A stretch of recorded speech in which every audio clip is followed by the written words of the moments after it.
고난 너머에 더 큰 고난이 기다린다 할지라도 오직 하나님만을 신뢰합시다. 여러분의 영혼의 시련이 회복되기를 마음이 없는 자에게 시청자가 아니라 우리는 예배자가 되어야 됩니다. 샬롬, 하나님께서 주신 복된 하루가 시작되었습니다. 오늘 하루도 하나님께서 주시는 위로와 평강이 여러분의 삶에 그리고 이 대한민국 땅에 있기를 간절히 소망합니다.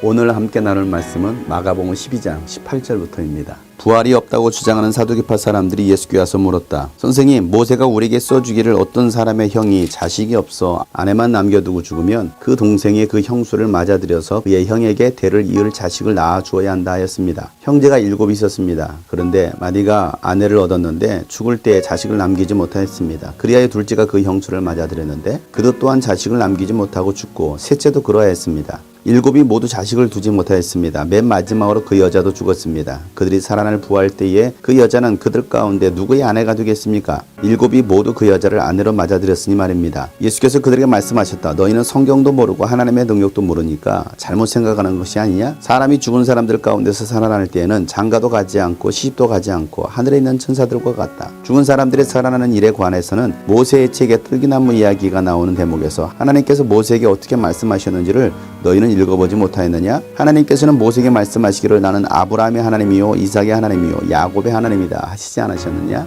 하나님은 죽은 사람들의 하나님이 아니라 살아있는 사람들의 하나님이시다. 너희는 생각을 크게 잘못하고 있다. 율법학자들 가운데 한 사람이 다가와서 그들이 변론하는 것을 들었다. 그는 예수가 그들에게 대답을 잘 하시는 것을 보고서 예수께 물었다. 모든 계명 가운데서 가장 으뜸되는 것은 어느 것입니까? 예수께 대답하셨다. 첫째는 이것이다. 이스라엘아 들어라. 우리 하나님이신 주님은 오직 한 분이신 주님이시다. 네 마음을 다하고 내 목숨을 다하고 내 뜻을 다하고 내 힘을 다하여 너희 하나님이신 주님을 사랑하여라. 둘째는 이것이다. 네 이웃을 내 몸과 같이 사랑하여라. 이 계명보다 더 큰 계명은 없다. 그러자 율법학자가 예수께 말하였다. 선생님, 옳은 말씀입니다. 하나님은 한 분이시오. 그 밖에 다른 이는 없다고 하신 그 말씀은 옳습니다. 또 마음을 다하고 지혜를 다하고 힘을 다하여 하나님을 사랑하는 것과 이웃을 자기 몸과 같이 사랑하는 것이 모든 번제와 희생제보다 더 낫습니다. 예수께서는 그가 슬기롭게 대답하는 것을 보시고 그에게 말씀하셨다. 너는 하나님의 나라에서 멀리 있지 않다. 그 뒤에는 감히 예수께 더 붙는 사람이 없었다. 아멘.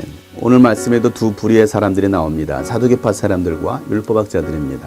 이들은 여전히 예수님의 말에 책을 잡으려고 시비를 걸기 위해서 예수님께 질문을 합니다. 사두개파 사람들은 부활이 없다라고 믿었습니다. 그래서 말도 안 되는 질문으로 예수님께 시험합니다. 형제 7 있는데 첫째가 아내를 얻어 살다가 자식을 낳지 못하고 죽었습니다. 그러면 모세가 명한 율법에 의하면 그 다음 아들이 대를 이어야 됩니다.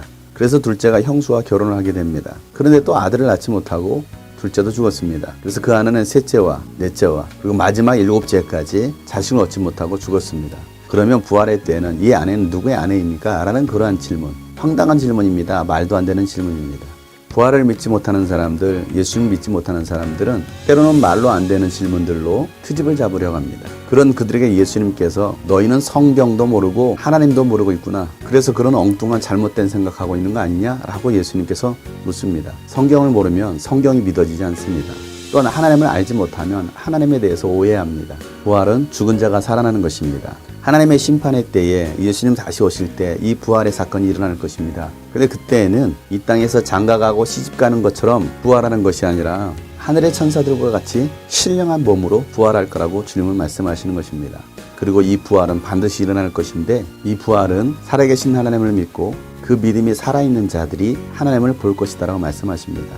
나는 아브라함의 하나님이요 이삭의 하나님이요 야곱의 하나님이다라는 말씀은 그들의 살아있는 믿음을 인정하시는 것입니다. 여러분이 하나님을 인정하고 여러분의 믿음이 살아있다면 여러분은 하나님께 속한 사람들입니다. 율법학자들 가운데 한 사람이 예수님께서 변론하시는 것을 보고서 모든 계명 가운데 가장 으뜸되는 계명이 어떤 계명입니까? 라고 묻습니다. 율법학자는 꼬투리를 잡으려고 이 질문을 예수님께 한 것입니다. 그러자 예수님께서는 첫째는 이스라엘아 들어라. 쉐마 이스라엘. 우리 하나님이신 주님은 오직 한 분이신 주님이시다. 유일하신 참 하나님. 그 하나님을 내 마음을 다하고 내 목숨을 다하고 내 뜻을 다하고 내 힘을 다하여 주 하나님을 사랑하라. 두 번째는 내 이웃을 내 몸과 같이 사랑하라 라고 말씀하십니다.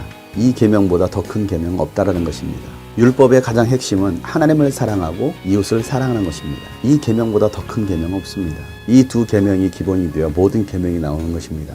이 말을 들었던 율법학자가 선생님 말씀이 옳습니다. 하나님은 한 분이시고 다른 신은 없다는 말이 옳습니다. 마음을 다하고 지혜를 다하여 하나님을 사랑하고 이웃을 자기 몸과 같이 사랑하는 것, 이것이 모든 번제와 희생제보다도 더 낫습니다 라고 말을 합니다.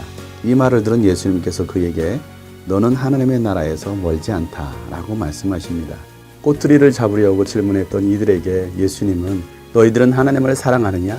이웃을 사랑하느냐? 라고 되묻고 있는 것입니다. 너희들이 정말 하나님을 사랑한다면, 그리고 이웃을 사랑한다면 이렇게 할 수 없는 것이다. 누가 하나님 나라에 들어갈 수 있습니까? 하나님을 사랑하고 이웃을 사랑하는 사람입니다.